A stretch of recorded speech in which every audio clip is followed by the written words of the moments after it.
Welcome to Community Unitarian Universalist Congregation at White Plains. On this beautiful morning, we are here to gather in the light of four truths. It is a blessing you were born. It matters what you do. Your experience of the divine is true. You don't have to go it alone. Not ever. If you are visiting us for the first time this morning, welcome. If you are visiting in person, we invite you to stop by the welcome table and say hello. If you are visiting us online, please click the link in the chat to let us know how we can stay connected. And if you are online, you can follow along with any hymn lyrics or words we speak together in our online order of service.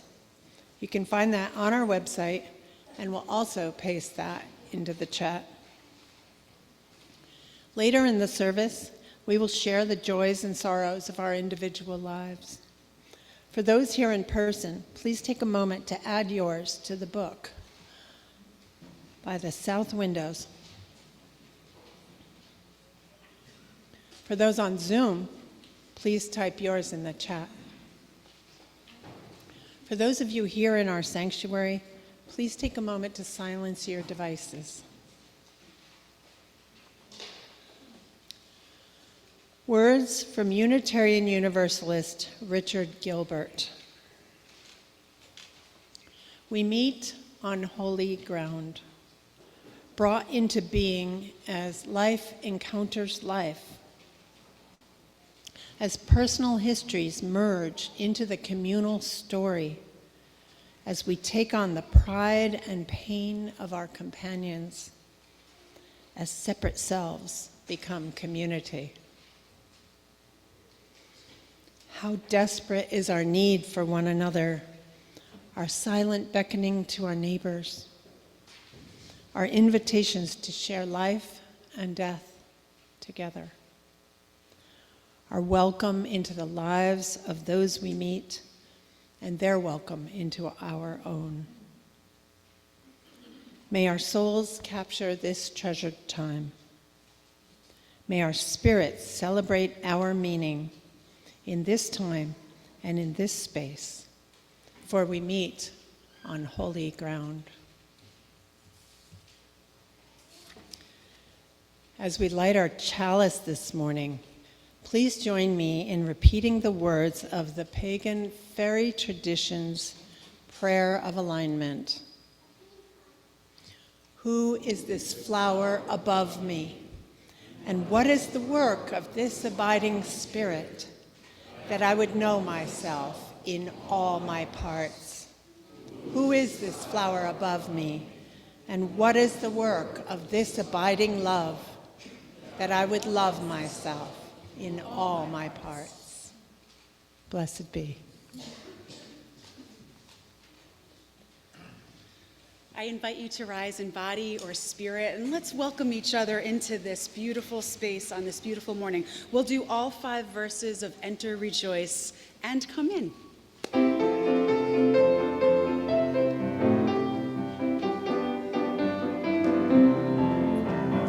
Enter, rejoice, and come in. Enter, rejoice, and come in. Today will be a joyful day. Enter, rejoice, and come in. Open your ears to the song. Open your ears to the song. Today will be a joyful day. Enter, rejoice, and come in. Open your hearts, everyone. Open your hearts, everyone. Today will be a joyful day. Enter, rejoice, and come in. Don't be afraid of some change. Don't be afraid of some change. Today will be a joyful day. Enter, rejoice, and come in. Enter, rejoice, and come in.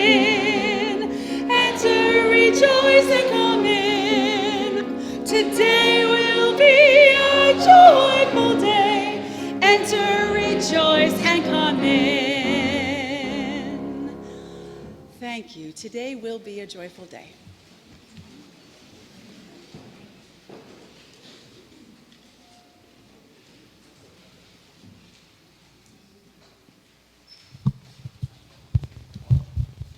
Good morning.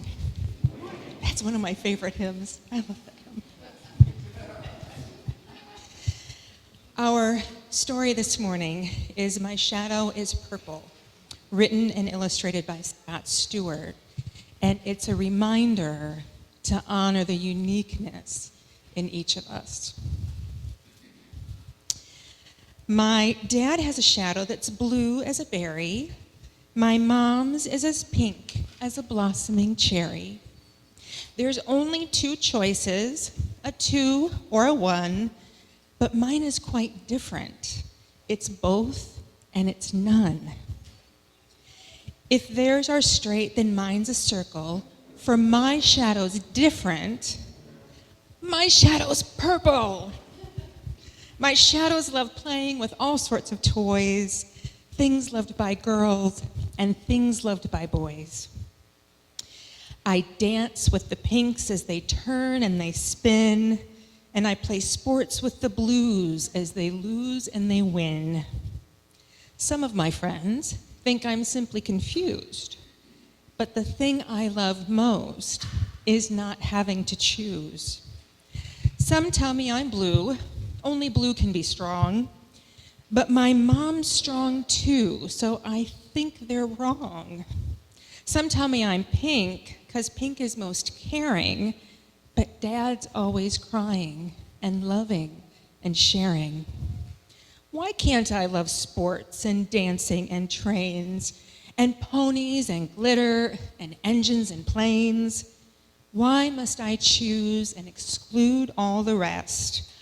I love choosing both, because both is best. And now it's the time for the great event. The school dance is here, the invitation's been sent. I'm ready to rock, and I'm feeling cute. My mom made my skirt, and my dad made my suit. I bounce through the door and gasp as I enter. The room's split in two, right down the center. Blue shadows go left, pink shadows go right. Once we're split up, we'll kickstart the night. Everyone laughs as they head to their zones, and right in the middle, I'm left all alone. I look to the left where the shadows are blue. They wave me over saying, "You're blue too." I look to the right as I struggle to think. They call me over, "Come on, you're pink." The teacher walks up, looking rather amused. "I know you are different, but now you must choose." My heart just starts racing and tears fill my eyes. I know I must choose, but I don't understand why. The room's gone quiet, and everyone's looking. My cheeks are so red, they feel like they're cooking. If I can't be purple, then I cannot stay. I'll leave and go home, I quietly say. I slowly start walking. My legs are like jello. A voice breaks the silence. "My shadow is yellow." My eyes open wide. My shadow, it gawks. A child walks to the middle, looks up, and talks. There's more than two colors our shadows can be. I was too scared before, but blue is not me. I know from the outside blue fits like a glove, but my shadow is yellow, which to me feels like love. They turn with a smile and take hold of my hand. "Who wants to join us? There's room here to stand." At first, no one moves. Then a hand's in the air. My shadow's as brown as a big grizzly bear. My shadow's red, mine's silver, mine's green, mine's violet, mine's orange, mine's aquamarine. They all rush to join us, whatever their color, blue, pink, and purple, and all the other shadows. I look at each shadow, no two are the same. On each happy face, there's no trace of shame. Each different and special and fully unique. No colors stronger and no colors weak. The teacher comes over as we join as one. Whatever your color, start having fun.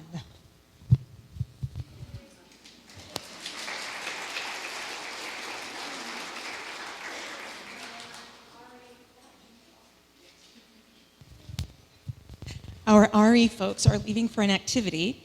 Our young and older placekeepers are giving the environmental practices group a tour of the grounds. Lucky. And the younger children will be doing this cool activity that is sun paper, that you put things on it, expose it to the sun, and I can't wait to see how they turn out. Please remember to be back on time for the annual meeting. And now we'll sing them out. And now we'll sing them out. And you could rise in body and spirit to do so. May your mind be open to new learning. May your lips bring truth into the world. May your heart know love and your hands do the work of justice as you go your way in peace. As you go your way in peace.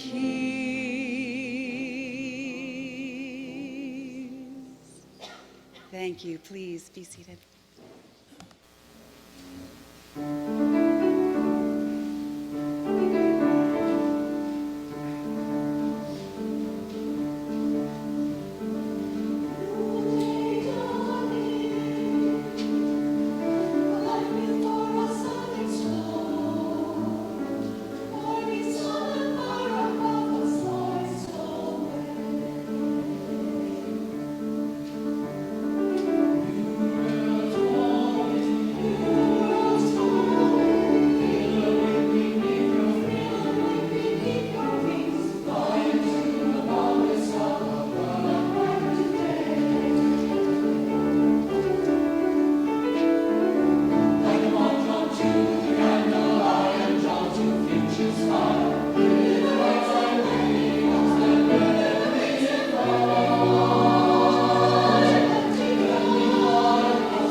The words of Audre Lorde.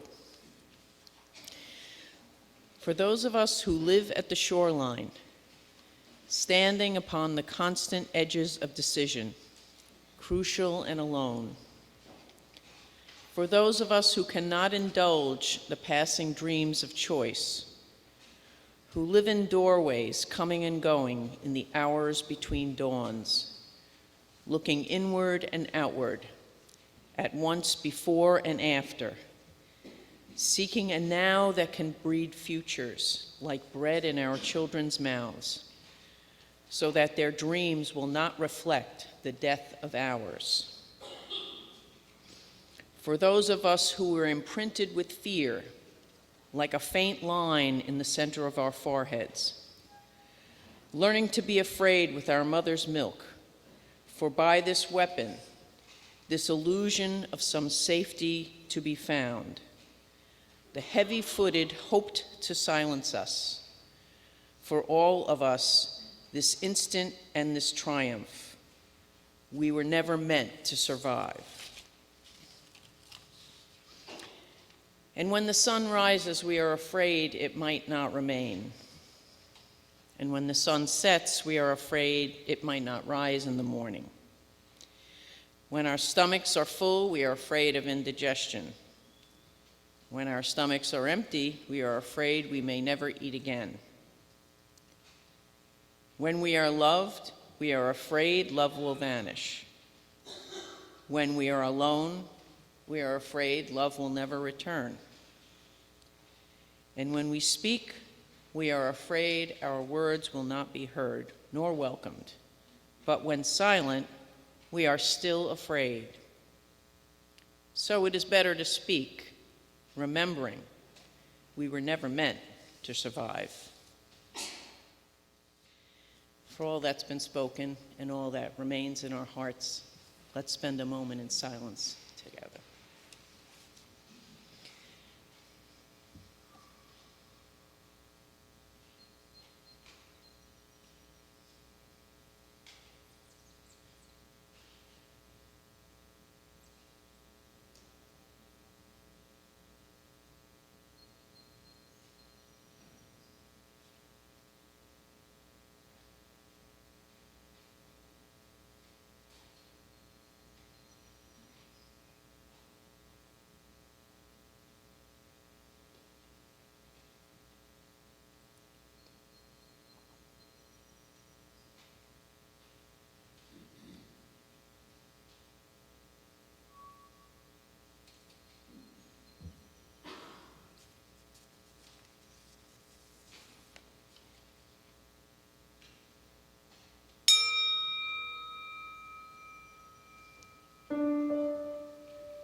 With the words of Brandock Lovely, we invite you to our collection this morning.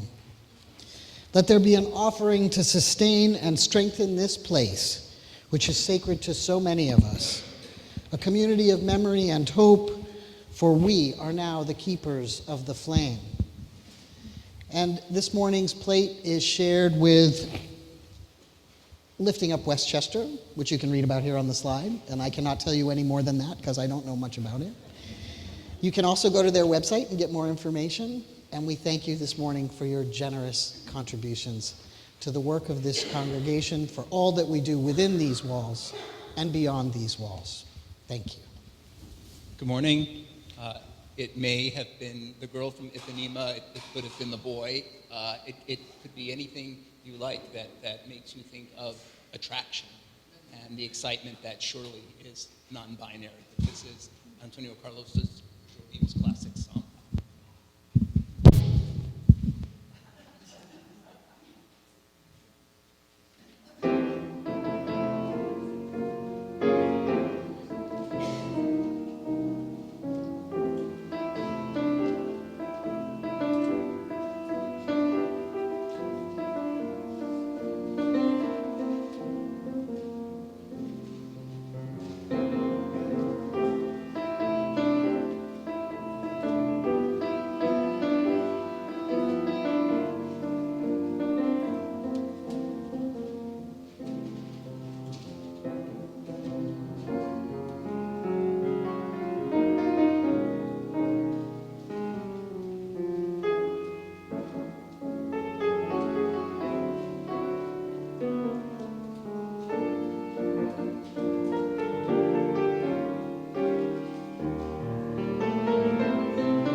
The first Gay Rights March was held on June 28, 1970.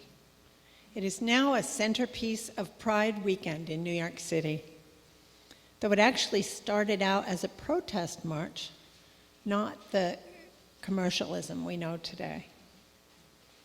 Carla Jay, a former women's and gender studies professor at Pace University and the first woman chair of the Gay Liberation Front, said, "We set out to create a march on the first anniversary of the Stonewall Uprising. And if we hadn't done that, nobody would remember Stonewall today." She says that within a few days of Stonewall, flyers were already circulating, calling for a new kind of movement that wasn't polite and wouldn't stay in the shadows. That was a real turning point.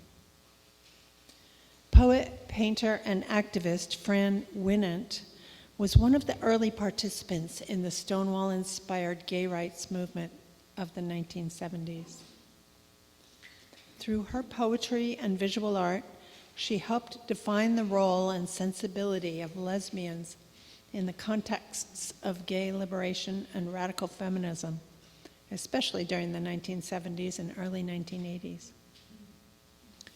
The piece you're about to hear is a celebratory anthem that captures the upwelling energy of the movement.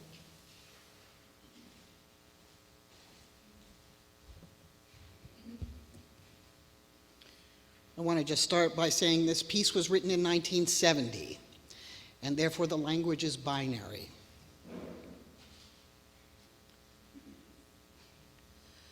With banners and our smiles, we're being photographed by tourists, police, and leering men.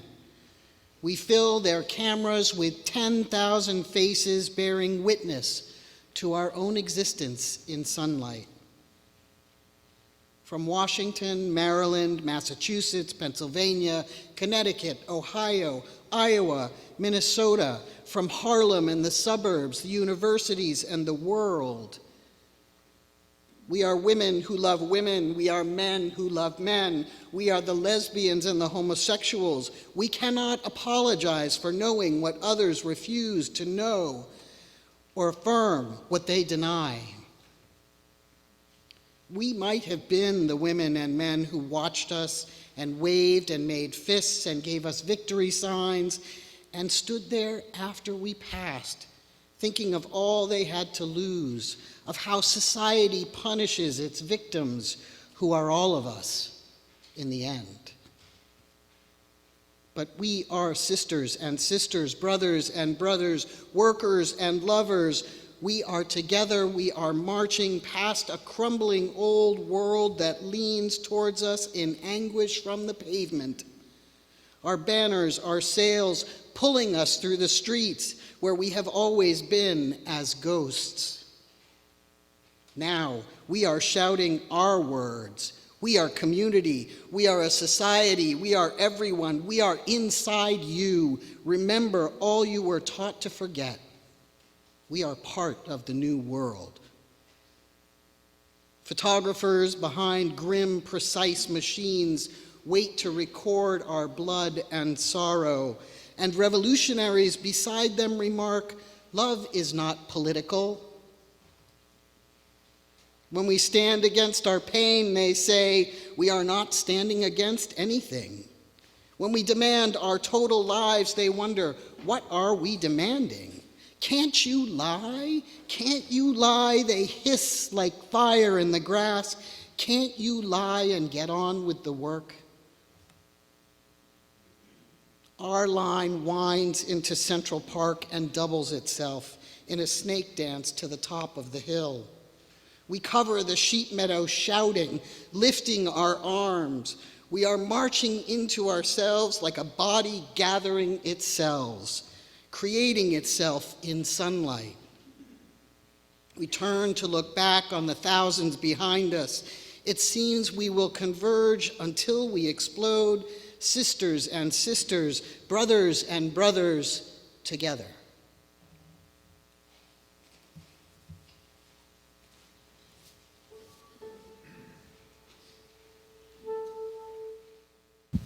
In the blue and pink world into which Francis Poulenc was born 125 years ago, the composer had a real hard time finding self-acceptance as a gay man in his faith, in his family life. It has always seemed to me that he channeled a lot of this sense of wanting to create a joyous anthem to the rainbow in his music, and here's an example of it.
got to follow that.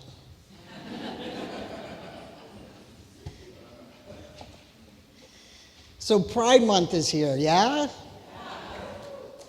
I'm sure that many of you are aware that black trans women were the one who started the Pride riot, right? Stonewall riot. But today I'd like to offer a little context for those events. Not just that the bar was owned by the mafia, or that they got shaken down by the cops on a regular basis, but what happened prior to Stonewall. In the 1950s and early 60s, the Mattachine Society and the Daughters of Bilitis were the only way for gay men and lesbians to connect with one another. These were generally older people, mature adults, and they were more conservative organizations. And by conservative, I mean they were not for effeminate men, butch women, or young adults. They excluded these groups, or attempted to, because the founders were afraid, and most likely traumatized by their own history, which limited their vision of what could be. And it's true that gay men, even masculine acting ones, were harassed, but it was the effeminate men who were brutalized not just by police, but by civilians as well. Butch women were also seen as a problem. Jo Nessel, the feminist queer author and founder of the Lesbian Herstory Archives, writes, "Butch femme women made lesbians visible in a terrifying, clear way in a historical period where there was no movement protection for them. Their appearance spoke of erotic independence, and they often invoked rage and censure from both their own community and straight society." It may well be that the organizations took conservative positions because they thought supporting such a stance might offer them some sense of protection and a sense of, what's the word I want? Validity, right? Kind of like the fight for gay marriage. Lesbians were less likely to be noticed, though harassment did occur. And the young, more effeminate males found it hard to get legitimate employment because just acting or having feminine mannerisms or having a feminine way of being was enough to prevent someone from getting hired. Sexism was strong back then, and the deviation from the heterosexual patriarchal norm was attacked in horrific and brutal ways. Social constructs were reinforced in a variety of ways: families, peer groups, media, including movies, television, writers like Emily Post, and others. Some of these young gay men were able to find work as drag queens or prostitutes and found support and organizing through pageants and houses as early as the late 1960s. They claimed families and were claimed by them. Drag queens who'd been around and understood the lack of support became mothers to support these young queers, to help them. And the houses have made their way into popular culture with Madonna's hit Vogue and the Netflix series Pose. Things were not easy. And I think it's important to note that there were a number of riots prior to Stonewall. Stonewall didn't happen in a vacuum. Most of these were led by the young gay drag queens and butches, and most of those young gay drag queens were also prostitutes, and they were constantly harassed and brutalized and beaten. The first riot occurred in LA in 1958. The next one was Milwaukee in 61, Philadelphia in 65, New York City and San Francisco in 1966, LA in 66, 67, and 68, and then Stonewall in 1969. And it was this segment, this group of gay men and butch women who seemed to be the most problematic. We called them gay, but they were more than gay. They transgressed the gender lines in ways that threatened the status quo and frightened conservatives who who believed in rigid roles and responsibilities in deeply gendered ways. These drag queens and butches offered an alternative, something different, something that could threaten to upend the way we had been doing things for a very, very long time. I remember in the 1970s and 80s hearing people talk about the gay community and comedy shows ask questions like, well, which one's the girl? And which one does the cooking and cleaning? Because the idea of these roles and responsibilities are and were and remain so ingrained.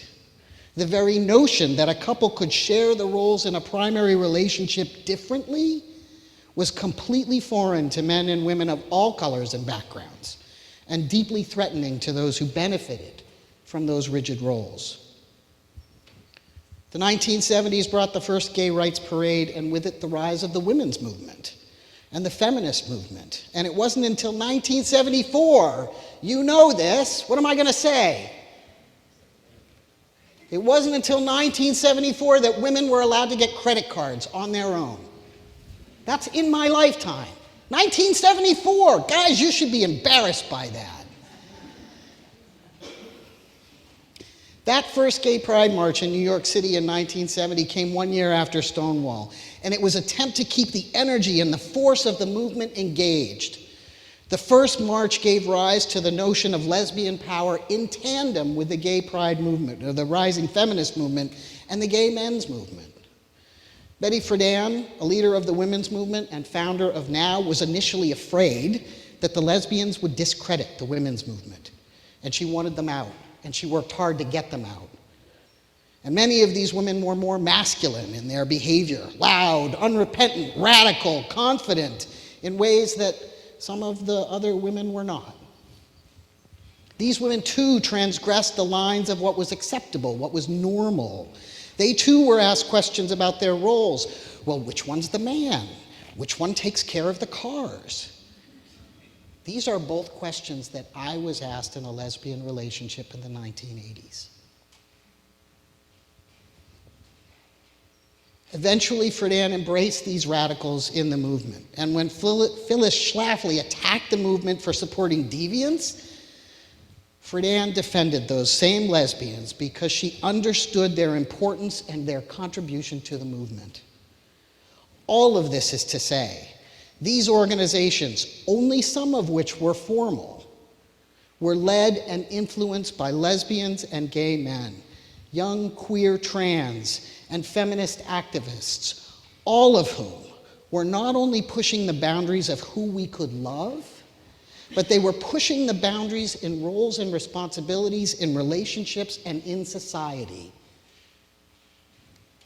Pushing the boundaries of how we define family, because so many had been pushed out of their families of origin and sought support, love, and care in families of choice.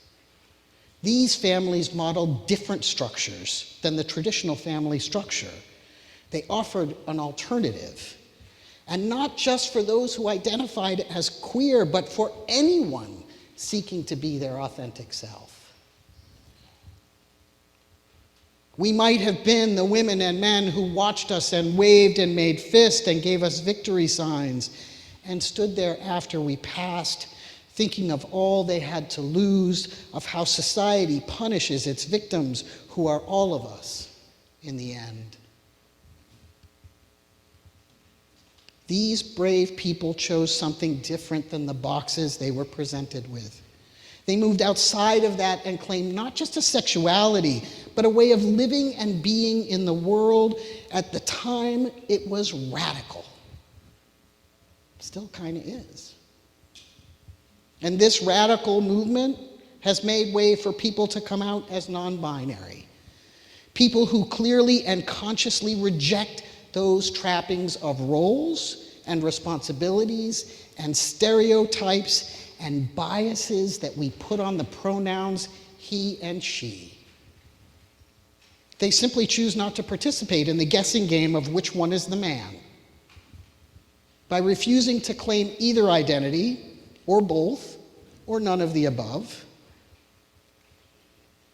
And I believe this push to move beyond him and her, beyond these rigid classified roles, beyond the rigid roles that our parents and grandparents were forced to live.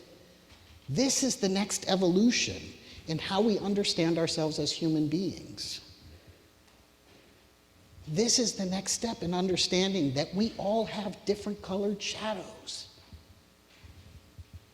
This is a push to embrace a fuller expression of our most authentic selves, to not be constrained by expectations based on our appearance or our biological sex, but rather to live into the roles and responsibilities that feel right to us and are arrived at through self-reflection and compromise in relationship, rather than being fed by societal pressures or expectations. So the next time you actively consider not using the correct pronoun for someone, consider this. It took decades for someone to be recognized as having the right to claim their own identity, and with it, the roles and responsibilities they choose in society. This is a gift for all of us. All of us. It frees us all from the rigid, closed systems, so many small boxes, crushing spirits and demanding that we conform to a single way of being. 27 years ago, when I graduated from seminary, I couldn't be hired on the East Coast because I was a butch lesbian. I transgressed by dressing in a masculine way. I lost a job at a church when I tried to transition there, pushing the roles and boundaries of the society and the congregation. And I just want to say I don't blame them. It was early in the movement. They did the best they could. Today there are over 100 members of Trust, which is the transgender religious UU professionals, lay leaders, religious educators, musicians, and clergy. And trans and non-binary clergy number almost 50, half a dozen of whom are currently serving in settled ministries and chaplaincies across the country. We who identify as queer offer a different perspective, a transgressive way of being that seeks authenticity, honesty, and integrity, not just for us, but for everyone, for all of us. Now we are shouting our own words. We are a community. We are a society. We are everyone. We are inside you. Remember all you were taught to forget. We are part of the new world. Pride Month is not about rainbows or the kitschy merchandise or the corporate entities looking to cash in on a quick buck while remaining silent about abuses and attacks on the queer community. Pride is about understanding that liberation is collective. When we begin to understand that working together, forming alliances, finding common ground, seeking common cause is the only way through and the only way that we can change systems that seek our destruction and demise. That's how we succeed, by working together. We will recognize that our liberation is bound up with everyone else, and we will work together for that liberation. One of the most profound contributions that queers have made to humanity is this questioning of expectations and presumptions about who we are based on our biological sex. I think it's a presumption and an expectation that should be challenged to free us all from the rigid roles and responsibilities that have plagued our parents and our past. Let us embrace this moment. Let us embrace this movement. Let us recognize and honor the many queer, gay, lesbian, trans, intersection, and questioning people who have gone before us, who laid the groundwork, sometimes with their own blood and bones, those who made it possible for people all over this country to claim who they are and how they will live. We cover the sheep meadow shouting, lifting our arms. We are marching into ourselves like a body gathering its cells, creating itself in sunlight. We turn to look back on the thousands behind us. It seems we will converge until we explode. sisters and sisters, brothers and brothers, siblings and kin together.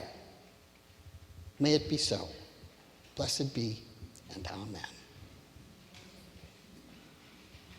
I invite you now to join us in the next hymn, and Kim's coming on up to sing with us, Fire of Commitment.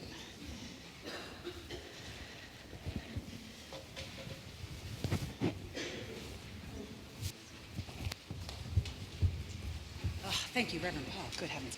I invite you to rise in body or spirit for fire of commitment.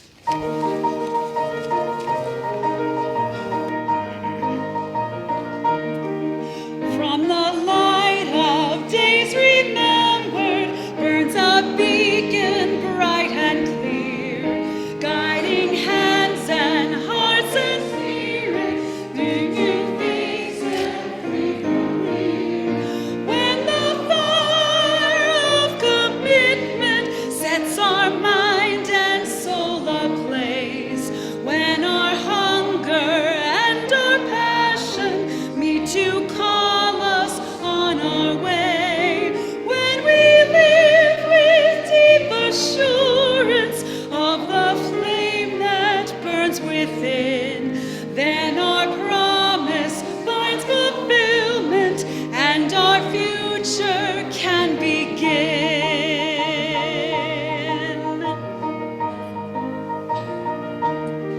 From the stories of our living rings a song both brave and free, calling pilgrims still to witness to the life of liberty. When the fire of commitment sets our mind and soul ablaze, when our hunger and our passion meet to call us on our way, when we live with deep assurance of the flame that burns within, then our promise finds fulfillment and our future can begin.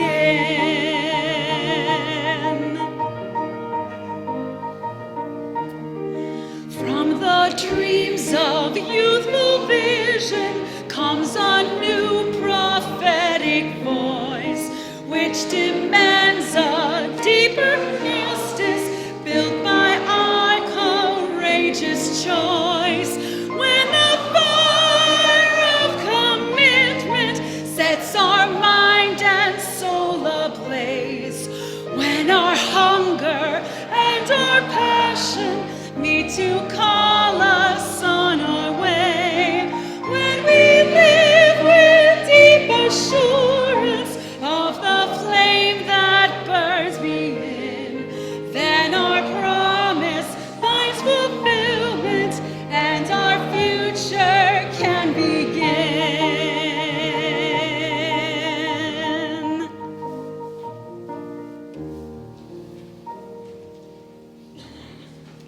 Thank you. Please have a seat.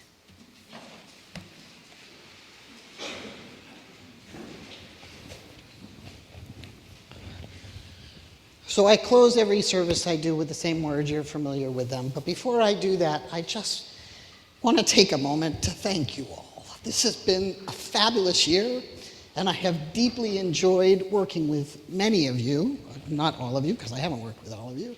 But it has been a great joy to be part of the life of this congregation. And I will hold you in my meditation and my prayers for your future success and your future, the vision that you will carry into the world with your new minister and with your new energy and with your new vision. Blessings to you all.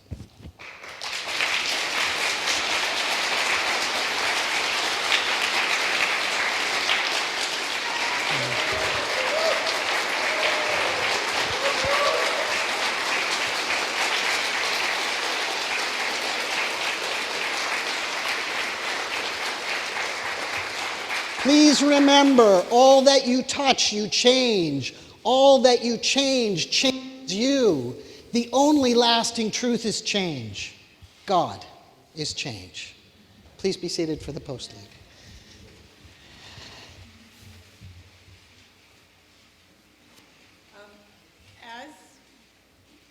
As we extinguish our chalice this morning, please join me again in repeating the words of the pagan fairy tradition's prayer of alignment. Who is this flower above me, and what is the work of this abiding spirit, that I would know myself in all my parts? Who is this flower above me, and what is the work of this abiding love, that I would love myself in all my parts? Blessed be. Thank you for being with us today. Before we conclude our worship service and enjoy the closing music, I wish to invite the members of the current Board of Trustees to come up, as they have an important presentation to make.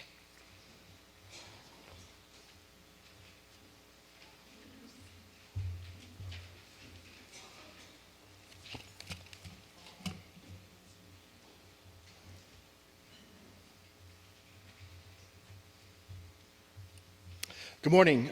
I'm Creighton Cray, Chair of the Board of Trustees, and with me are my fellow board members, Terry Kung, Chris Cortland, Nikki Clemens, Christine Horan, Gail Johnson, and Scott Damachek.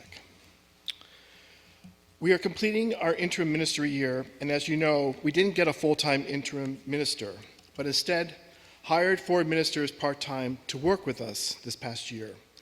The model served us well, thanks to the top quality ministers we were able to partner with. One of the 4 ministers we hired is Reverend Paul Langston-Daley. Reverend Paul preached at CUUC once a month, led a series of forums following each of his services. Reverend Paul has brought us a very different perspective and helped us to challenge our thinking and help us grow. Reverend Paul, we thank you so much for all the work you've done for CUUC this past year. And as a token of appreciation, we've made a custom stole for you, which we hope you enjoy.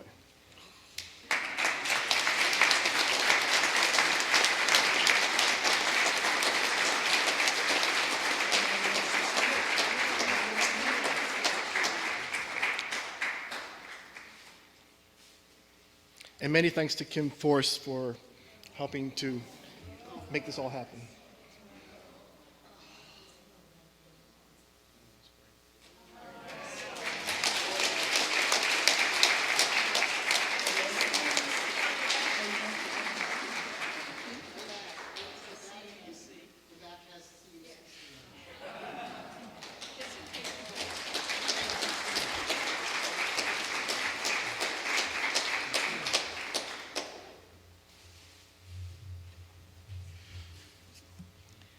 This concludes our worship service. After our closing music, the annual meeting of the congregation will begin. We ask all members who are here in person to stay in the sanctuary, and all members with us online to stay logged into Zoom. We will need to have a quorum for voting.